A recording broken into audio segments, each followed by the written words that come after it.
ચકલાસી નગરપાલિકામાં રાજકીય ગરમાવો. ચકલાસી નગરપાલિકાના સભ્યોનો ભાજપ પ્રમુખ પર આક્ષેપ. ઉપપ્રમુખ અમિત પટેલના પ્રમુખ સામે આક્ષેપ. પ્રમુખ કામકાજમાં સંકલન ન કરતા હોવાનો આરોપ કરવામાં આવ્યો છે. સાથે જ કહ્યું કે પ્રજાના પ્રશ્નોનો ઉકેલ લાવવામાં પ્રમુખ નિષ્ફળ છે. વિકાસના કાર્યનું આયોજન ન કરતા હોવાનો પણ આરોપ કર્યો છે. તો 22 સભ્યોએ પ્રમુખ સામે અવિશ્વસનીય દરખાસ્તની મૂકી છે. અવિશ્વસનીય દરખાસ્ત મુદ્દે 26 ઓગસ્ટે થશે ફેસલો. પ્રમુખને સામાન્ય સભા માટે અપાયો હતો સમય. સામાન્ય સભા માટે 15 દિવસનો સમય આપ્યો હતો. સામાન્ય સભા ન બોલાવાતા ઉપપ્રમુખને ચાર્જ સોંપ્યો છે.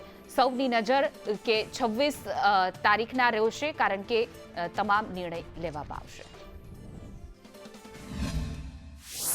પ્રમુખને 15 દિવસની ટાઈમ પીરિયડ આપેલો કે સામાન્ય સભા તમે બોલાવી શકો છો, પણ હમણાં ત્યાં સુધી બોલાવી નથી.